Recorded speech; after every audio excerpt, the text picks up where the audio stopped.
ಎನ್ಆರ್ಪುರ ಸುದ್ದಿ ಸಮಾಚಾರಕ್ಕೆ ಸ್ವಾಗತ. ಇಂದು ಮಂಗಳವಾರ. ನಾನು ಪಲ್ಲವಿ ಪ್ರಶಾಂತ್ ಎಡಗೆರೆ.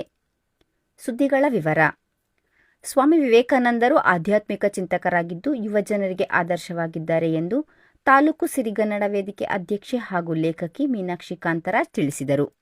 ಅವರು ಸೋಮವಾರ ಸೌತಿಕೆರೆಯ ಕಿತ್ತೂರು ರಾಣಿ ವಸತಿ ಶಾಲೆಯಲ್ಲಿ ಜ್ವಾಲಾಮಾಲಿನಿ ಜೆಸಿ ಸಂಸ್ಥೆಯ ಆಶ್ರಯದಲ್ಲಿ ನಡೆದ ರಾಷ್ಟ್ರೀಯ ಯುವ ದಿನಾಚರಣೆ ಹಾಗೂ ಇಬ್ಬರು ವಿದ್ಯಾರ್ಥಿನಿಯರಿಗೆ ಸನ್ಮಾನ ಕಾರ್ಯಕ್ರಮದಲ್ಲಿ ಮುಖ್ಯ ಅತಿಥಿಯಾಗಿ ಮಾತನಾಡಿದರು.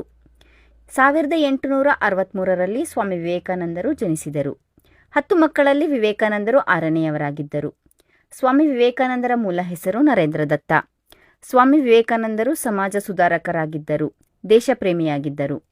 1893ರಲ್ಲಿ ಚಿಕಾಗೋದಲ್ಲಿ 30 ವರ್ಷದ ಸ್ವಾಮಿ ವಿವೇಕಾನಂದ ಅವರ ಭಾಷಣ ಜಗತ್ತಿನಲ್ಲೇ ಪ್ರಸಿದ್ಧಿಯಾಗಿತ್ತು ಎಂದರು.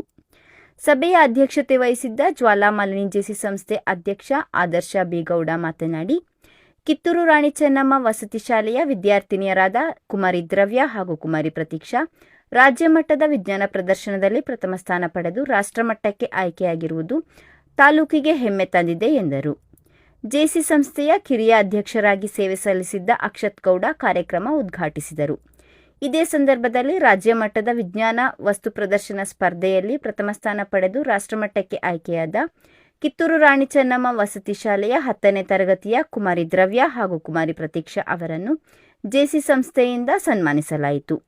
ಅತಿಥಿಗಳಾಗಿ ಕಿತ್ತೂರು ರಾಣಿ ಚೆನ್ನಮ್ಮ ವಸತಿ ಶಾಲೆಯ ಪ್ರಾಂಶುಪಾಲ ಅಜ್ಜಪ್ಪ, ಜೆಸಿ ಕಾರ್ಯದರ್ಶಿ ರಜತ್ ವಗ್ಗಡೆ ಉಪಸ್ಥಿತರಿದ್ದರು. ವಿಶ್ವನಾಥ್ ಸ್ವಾಗತಿಸಿದರು. ಕೂಸ್ಗಲ್ ಮನು ಕಾರ್ಯಕ್ರಮ ನಿರೂಪಿಸಿದರು.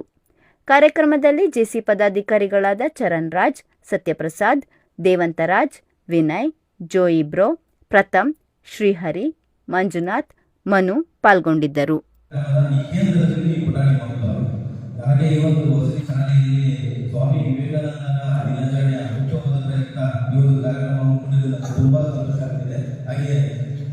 ಈ ಒಂದು ಕಾರ್ಯಕ್ರಮದ ಉದ್ಘಾಟನೆಯನ್ನು ನನ್ನ ಮೂಲಕ ಮಾಡುತ್ತಿದ್ದು ನನಗೆ ತುಂಬಾ ಸಂತೋಷ ಆಗುತ್ತಿದೆ.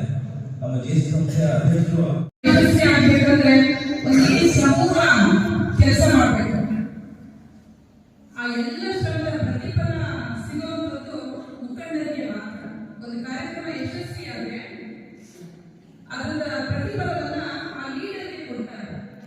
ಅದಕ್ಕೆ ಆ ಲೀಡರ್ ಜೊತೆಗೆ ಇರುವಂತಹ ಎಲ್ಲರೂ ಪ್ರಾಮಾಣಿಕವಾಗಿ ಪ್ರಯತ್ನ ಮಾಡಿರ್ತಾರೆ.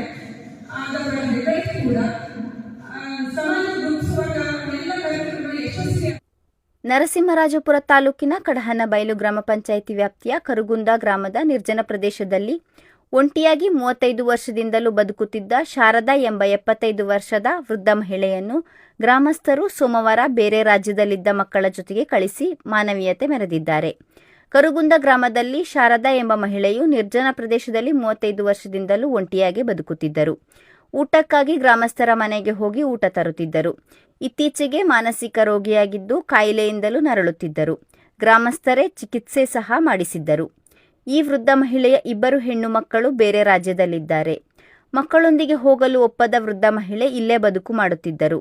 ಈ ಬಗ್ಗೆ ಮಹಿಳಾ ಮತ್ತು ಮಕ್ಕಳ ಕಲ್ಯಾಣ ಇಲಾಖೆಗೆ ಗ್ರಾಮಸ್ಥರು ಮಾಹಿತಿ ನೀಡಿದ್ದರು. ಜೊತೆಗೆ ಬೇರೆ ರಾಜ್ಯದಲ್ಲಿದ್ದ ಮಗಳನ್ನು ಸಹ ಕರೆಸಿದ್ದರು. ಸೋಮವಾರ ಮಹಿಳಾ ಮತ್ತು ಮಕ್ಕಳ ಅಭಿವೃದ್ಧಿ ಇಲಾಖೆಯ ಅಧಿಕಾರಿ ವೀರೇಶ್, ಸಮಾಜ ಸೇವಕಿ ಜುಬೇದಾ, ಕಡಹನಬೈಲು ಗ್ರಾಮ ಪಂಚಾಯಿತಿ ಉಪಾಧ್ಯಕ್ಷ ಸುನಿಲ್ ಕುಮಾರ್, ಸದಸ್ಯೆ ವಾಣಿ ನರೇಂದ್ರ ಹಾಗೂ ಗ್ರಾಮಸ್ಥರ ಸಮ್ಮುಖದಲ್ಲಿ ವೃದ್ಧ ಮಹಿಳೆಯನ್ನು ಮಗಳೊಂದಿಗೆ ಕಳುಹಿಸಿದ್ದಾರೆ.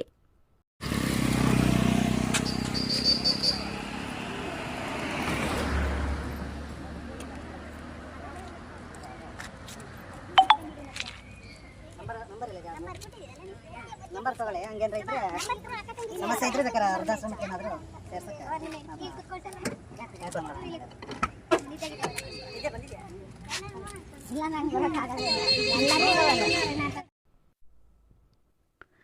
ವಿದ್ಯಾರ್ಥಿಗಳು ನಕಾರಾತ್ಮಕ ಚಿಂತನೆಯಿಂದ ಹೊರಬಂದು ಸಕಾರಾತ್ಮಕ ಚಿಂತನೆಗಳನ್ನು ಬೆಳೆಸಿಕೊಳ್ಳಬೇಕು ಎಂದು ಕೊಪ್ಪದ ಲೇಖಕಿ ಚಂದ್ರಕಲಾ ವಿದ್ಯಾರ್ಥಿಗಳಿಗೆ ಸಲಹೆ ನೀಡಿದರು.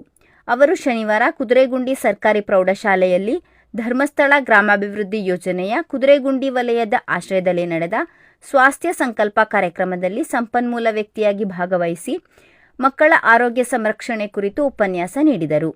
ವಿದ್ಯಾರ್ಥಿಗಳಿಗೆ ದೈಹಿಕ ಹಾಗೂ ಮಾನಸಿಕ ಆರೋಗ್ಯ ಬಹಳ ಮುಖ್ಯವಾಗಿದೆ. ಮಾನಸಿಕ ಆರೋಗ್ಯ ಹಾಳಾದರೆ ದೈಹಿಕ ಆರೋಗ್ಯವೂ ಹಾಳಾಗುತ್ತದೆ ಎಂದರು. ಕುದುರೆಗುಂಡಿ ಪ್ರೌಢಶಾಲೆಯ ದೈಹಿಕ ಶಿಕ್ಷಕ ಪ್ರಕಾಶ್, ಧರ್ಮಸ್ಥಳ ಗ್ರಾಮಾಭಿವೃದ್ಧಿ ಯೋಜನೆಯ ಕುದುರೆಗುಂಡಿ ವಲಯದ ಸೇವಾ ಪ್ರತಿನಿಧಿ ರವಿ ಮಾತನಾಡಿದರು. ಧರ್ಮಸ್ಥಳ ಗ್ರಾಮಾಭಿವೃದ್ಧಿ ಯೋಜನೆಯ ಕೃಷಿ ಮೇಲ್ವಿಚಾರಕ ಹನುಮಂತ ವಿದ್ಯಾರ್ಥಿಗಳಿಗೆ ಪ್ರತಿಜ್ಞಾವಿಧಿ ಬೋಧಿಸಿದರು. ಸಭೆಯ ಅಧ್ಯಕ್ಷತೆಯನ್ನು ಕುದುರೆಗುಂಡಿ ಸರ್ಕಾರಿ ಪ್ರೌಢಶಾಲೆಯ ಎಸ್ಡಿಎಂಸಿ ಅಧ್ಯಕ್ಷ ಪಾಪಣ್ಣ ವಹಿಸಿದ್ದರು. ಸಭೆಯಲ್ಲಿ ಶಾಲಾ ಮುಖ್ಯೋಪಾಧ್ಯಾಯ ಧನಂಜಯ್ ಮೇದೂರ, ಶಾಲೆಯ ಸಹಶಿಕ್ಷಕರು ಇದ್ದರು. ಸರಿ, ವಿದ್ಯಾರ್ಥಿಗಳೆಲ್ಲ ಅವರಿಗೆ ಕೊಟ್ಟಂತಹ ತುಣುಕುಗಳನ್ನು ನೋಡೋದಕ್ಕೆ ಶುರು ಮಾಡಿದ್ರು. ಇಲ್ಲೊಂಗೆರೆ ಇದೆ, ಇಲ್ಲೊಂಗೆರೆ ಇದೆ, ಹೇಗೆ ಜೋಡಿಸೋದು ಗೊತ್ತಾಗಲಿಲ್ಲ. ಪ್ರಪ್ರಥಮ ಸಾಲುಗಳಲ್ಲಿ ಅಗ್ರ ಶ್ರೇಯಾಂಕದಲ್ಲಿ ಉತ್ತೀರ್ಣರಾಗುವಂತಹ ವಿದ್ಯಾರ್ಥಿಗಳಿದ್ದಾರೆ, ಮಧ್ಯಮದಲ್ಲಿ ಮಧ್ಯಮ ತರಗತಿಯವರಿದ್ದಾರೆ, ಕೊನೆಯಲ್ಲಿ ಏನೂ ಅರ್ಥ ಆಗಲ್ಲ, ನನಗೆ ಈ ಸ್ಪರ್ಧೆ ಬೇಡ ಆಗಿತ್ತು ಅಥವಾ ಸ್ವಲ್ಪ ಕೀಟಲೆ ಸ್ವಭಾವದ ವಿದ್ಯಾರ್ಥಿಗಳೆಲ್ಲ ಹಿಂದ್ಗಡೆ ಕುಳಿತುಕೊಂಡಿದ್ದಾರೆ. ಮಧ್ಯದಲ್ಲಿ ಸ್ಪರ್ಧೆ ಜನವರಿ 6ರಂದು ಹೈದರಾಬಾದಿನ ಗಚ್ಚಿಬೋಲಿ ಸ್ಟೇಡಿಯಂ ಈಜು ಕೇಂದ್ರದಲ್ಲಿ ನಡೆದ ರಾಷ್ಟ್ರಮಟ್ಟದ ಮಾಸ್ಟರ್ ಈಜು ಪಂದ್ಯಾವಳಿಯಲ್ಲಿ ಭಾಗವಹಿಸಿದ್ದ ತಾಲೂಕಿನ ಗದ್ದೆಮನೆಯ ಈಜುಪಟು ಲಾವಣ್ಯ ಗೋಪಾಲ್ 50 ಎಂ ಫ್ರೀಸ್ಟೈಲ್ ಹಾಗೂ 50 ಎಂ ಬ್ಯಾಕ್ ಸ್ಟ್ರೋಕ್ ಈಜು ಪಂದ್ಯಗಳಲ್ಲಿ ಚಿನ್ನದ ಪದಕಗಳನ್ನು ಗಳಿಸಿ 2026ರ ಏಪ್ರಿಲ್ ತಿಂಗಳಲ್ಲಿ ಥೈಲ್ಯಾಂಡ್ನಲ್ಲಿ ವಿಶ್ವ ಮಾಸ್ಟರ್ ಕ್ರೀಡಾ ಚಾಂಪಿಯನ್ಶಿಪ್ ವತಿಯಿಂದ ನಡೆಯಲಿರುವ ಅಂತಾರಾಷ್ಟ್ರೀಯ ಮಟ್ಟದ ಈಜು ಸ್ಪರ್ಧೆಗೆ ಆಯ್ಕೆಯಾಗಿರುತ್ತಾರೆ. ಲಾವಣ್ಯ ಅವರು ಎನ್ಆರ್ ಪುರದ ಗದ್ದೆಮನೆ ಗೋಪಾಲ್ ಹಾಗೂ ಶ್ರೀಮತಿ ಪ್ರಭಾ ಅವರ ಪುತ್ರಿಯಾಗಿದ್ದಾರೆ. ಸಂಕದಕುಣಿ ಕ್ಲಸ್ಟರ್ ವ್ಯಾಪ್ತಿಯ ಸಂಸ್ಥೆಯ ಸರ್ಕಾರಿ ಕಿರಿಯ ಪ್ರಾಥಮಿಕ ಶಾಲೆಯಲ್ಲಿ ಜನವರಿ 14ರ ಬುಧವಾರ ಬೆಳಗ್ಗೆ 10 ಗಂಟೆಯಿಂದ ಕಲಿಕಾ ಹಬ್ಬ ನಡೆಯಲಿದೆ ಎಂದು ಶಾಲೆಯ ಮುಖ್ಯೋಪಾಧ್ಯಾಯ ಆರ್ ನಾಗರಾಜ್ ತಿಳಿಸಿದ್ದಾರೆ. ತಾಲೂಕಿನ ಸುದ್ದಿ ಸಮಾಚಾರಗಳಿಗಾಗಿ ಸದಾ ಕೇಳ್ತಾ ಇರಿ ಎನ್ಆರ್ ಪುರ ಸುದ್ದಿ ಸಮಾಚಾರ. ವಂದನೆಗಳು.